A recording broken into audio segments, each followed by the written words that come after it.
Well, Louisiana is one of 21 states participating in a lawsuit filed today against the federal government over an Obama administration rule which would require anyone earning up to $47,500 a year to be eligible for overtime pay. For more details on what's behind the suit and what's happening with it, here's Fred with a special guest. Fred? That's right, John. Joining us now is Attorney Elizabeth Murrill, who is the Civil Division Director for Attorney General Jeff Landry's office. Attorney Murrill, the minimum salary overtime threshold would double from, what is it, $455 a week to $913 a week. As for public workers, that's for private workers as well. 21 states, including Louisiana. Why are those 21 states, including us, against it?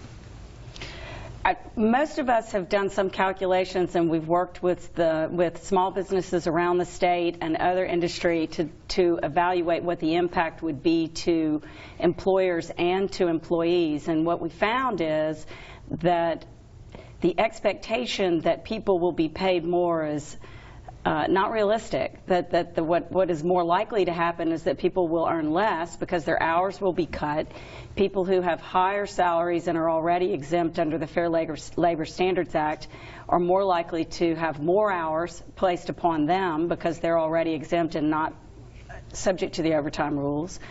And people who may have earned certain benefits in lieu of overtime may lose those benefits because their employers now can't afford to pay those benefits because they've got to pick up extra overtime costs. So we think that the rules are not very well thought out, that the execution of them will not turn out the way that the government has projected, and that they should be paying more attention to the states and to the employers and employees who have objected to the rules, that they delay them. And you're also saying that it would force employers to hire fewer people as well as cut the hours of existing workers. How would that be a possibility? Well, I think most businesses only have so much money that's available, right? They either have to reduce the number of employees that they have to meet these salary requirements, or they're going to have to reduce the number of hours that people work, or they're going to have to lay people off to pay the people that they have. So there will have to be changes that are made in order to accommodate the rules. They've doubled the salary thresholds for people who are now subject to time and a half overtime. And the Attorney General also compared this a little bit to an overreach by President Barack Obama, such as Obamacare. You're in charge of constitutional challenges as part of your job. How do you see this as being something that could possibly be turned around to help folks who don't have the kind of wages they need, much as people that didn't have insurance care before Obamacare, they were able to get that kind of care?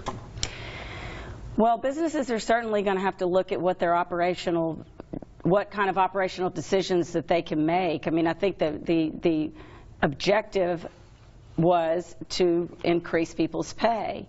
We don't think that these rules have that effect. We also think that it was overreach in the sense that Congress should be legislating this. Congress passed the Fair Labor Standards Act and should be addressing these kinds of changes. That's the way democracy works. We think that the law should be changed by Congress, not by the federal administration. We also think that states have a significant role in this, and then that is one of the allegations that we've made in the lawsuit, is that it violates the 10th Amendment and it encroaches on states' rights with regard to their employer-employee relationships and legislating on salaries. All right, Attorney Elizabeth Murrill, thank you very much. A lot to chew on here. We'll continue to follow this. Thank you for coming by with the explanation. Thank you for having me. All right, John, back over to you.